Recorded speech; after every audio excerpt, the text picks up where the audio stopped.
اس کی تمام تجارت پہ بھی کنٹرول کر لیتے ہیں اور کہتے ہیں ہم فوجی، ہمارا جرنیلوں کا احترام کرو۔ اب جرنیلوں کا احترام تو ہم کرنے کے لیے تیار ہیں، فوج کا احترام کرنے کے لیے تو تیار ہیں، یہ مخلوق کی کوئی اور ہے، اس کو سمجھ لیں۔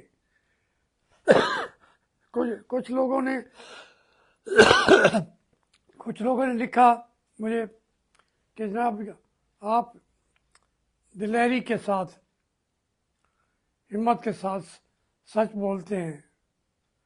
بھائی میں اس میں دلیری کی کیا بات ہے؟ جو سچ بولنا ہوتا ہے وہ مجبوریاں بن جاتی ہیں، ہم بھی کوئی اور مخلوق ہیں۔ بار بار مجھے کہہ رہے ہیں جو ہمارے دوست ہیں مسلم لیگ نون کے کہ آپ ٹھیک سے ہوتے تو آپ صدر ہوتے۔ بھائی میں مخلوق کوئی اور ہوں، صدارت تو مجھے تحریک انصاف میں بھی مل رہی تھی ملک کی، اور تمام پولیٹیکل پارٹیوں کی مہربانی ہے، اس ملک کی ایک پولیٹیکل پارٹی نہیں ہے بچی ہوئی ہو کہ جنہوں نے مجھے ڈائریکٹلی یا انڈائریکٹلی اپنا صدر نہ بنایا ہو۔ تو واقعی یہ بات ان کی ٹھیک ہے کہ میں اب بیٹھا ہوں گھر میں، چیخ چلا رہا ہوں کہ میرے ملک کو بچاؤ، میرے ملک کو بچاؤ، تو پھر ایسے یہی ہونا تھا۔ وہ کہتے نہیں، یہ آپ کا اشر کیا ہے میاں نواز شریف نے آپ کو نکال کے، اور میاں نواز شریف کو کبھی مجھے نکالنے کی ضرورت ہی نہیں ہوئی۔ مجھے تو وہ انہوں نے وہاں عدالت میں جب ان کو سزا ہو رہی تھی وہاں بیٹھ کے کہا، میں نے کہا جی میں اندر کسی چیز کا امیدوار نہیں ہوں۔ انہوں نے کہا نہیں، دور ہی آپ کا آ رہا ہے، آپ نے سینیٹر بنانے ہیں، آپ نے ایم ایل اے بنانے ہیں، ان کو ٹکٹیں دینی ہیں۔ تو پھر وہاں میں کھڑا رہتا۔ وہ ایک جو ہے، میں بتا رہا ہوں نا، میں کوئی اور دوسری مخلوق ہوں، جیسے یہ خلائی مخلوق ہے۔ مجھے تو ڈر لگتا نہیں ہے، مجھے اب مرنے سے جس کو ڈر نہ آتا ہو ساری زندگی، یہ ایک دن کے لیے بھی ڈر نہیں آیا کہ جی یہاں مجھے مار ڈالا جائے گا، میرے دشمن اٹھا لے جائیں گے۔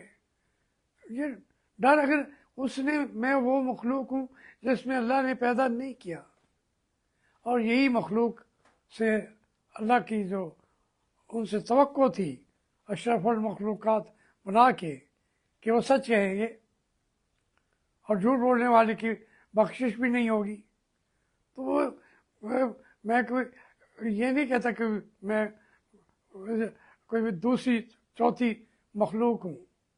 تو یہ میرے دوست جو کہتے رہے کہ بھائی مجھے یہ بتائے کہ میاں نواز شریف کا جیسا جو انجام ان کا ہو رہا ہے، ابھی بھی وہ پارلیمانی پارٹی سے خطاب کرتے ہیں، لیکن وہ خبروں کے اندر ان کو 6ٹھی 7ویں جگہ ملتی ہے۔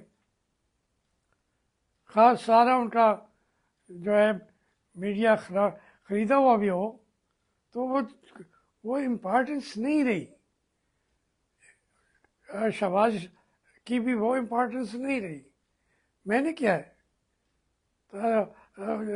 اس کے علاوہ مریم نواز کی بھی وہ حیثیت ہی نہیں رہی، تو میں نے تو نہیں کیا ہے، میں کر بھی نہیں سکتا۔ بڑے پناہ ان کے پاس تو دولت کے انبار ہیں، انباروں کے بھی انبار، دنیا کے بینک بھرے پڑے ہیں ان کی دولت سے، ہر جگہ پہ ان کا گھر ہے۔ ہم تو بالکل جو ہے فاقہ کش لوگ ہیں، لیکن یہ مشکلات جو آپ نے کہا دلیری سے کرتے ہیں، وہ آپ کو برداشت کیسے کرتے ہیں، وہی مجھے کہاں برداشت کرتے ہیں. میری ہر بات جو میں کرتا ہوں پھر اس کے اوپر وہ ہمیں سزا بھی دی جاتی ہے، جو آپ ہی کر رہا ہوں، جو کل کی تھی، جو پرسوں کی تھی. تو ہمارے تمام بچے جو جیل میں بیٹھے ہوئے تھے وہ سزا نہیں ہے، مجھے برداشت نہیں کیا جا رہا اور نہ ہی میں برداشت ہونے کے لیے تیار ہوں. میں کہتا ہوں کہ یہ ہر کوئی اپنے جہاں آئین کی لکیریں کھینچ دی گئی ہیں، اور پاکستان تو ہے ہی آئین کے بغیر کچھ بھی نہیں ہے. بادشاہ بھی یہاں نہیں چل سکتی. پاکستان کے پاس طاقت کیا تھی؟ اصول، آئین، نظریہ، اس کے اوپر بن گیا. فوج تو تھی نہیں، پاکستان بیچارہ ایسا ملک تھا جس کی فوج نہیں تھی.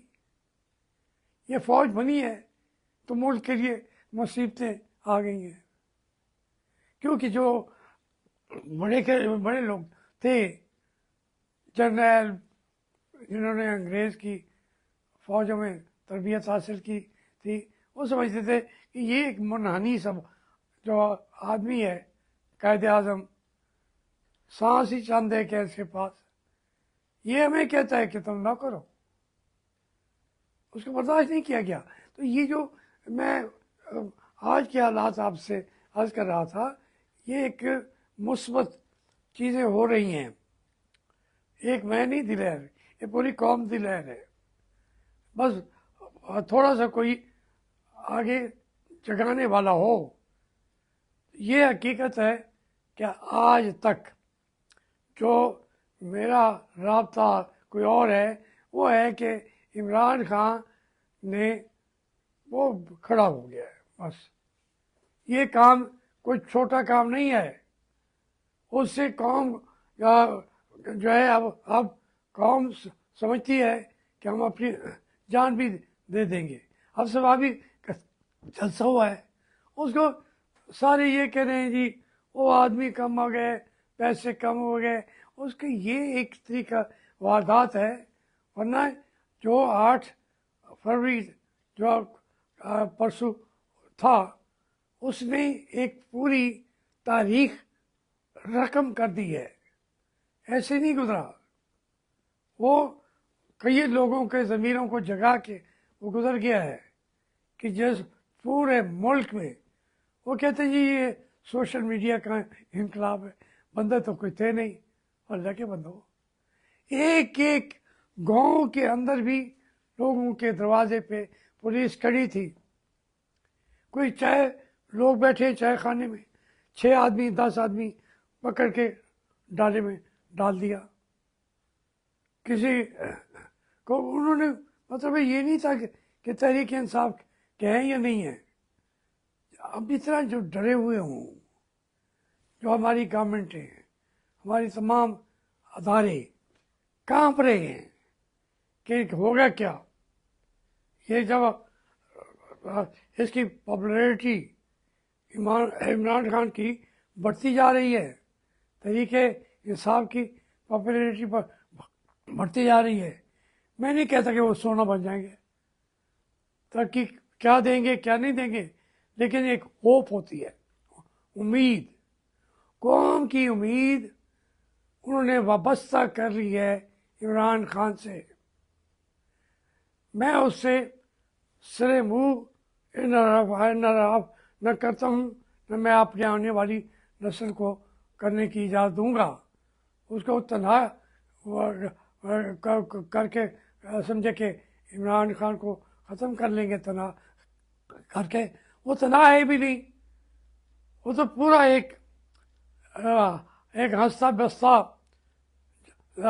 زندہ پائندہ ایک نعرہ ہے، ایک نظریہ ہے، ایک سوچ ہے. تو اس لیے پاکستان کو کہ میں بار بار کہا کرتا ہوں اپنے جرنیلوں سے، خاص طور پہ عاصم منیر صاحب سے، کہ میں یہ دعا نہ مانگوں کہ یا اللہ میرا commander in chief Asim Munir بھی امریکہ کے اندر نہ بیٹھو.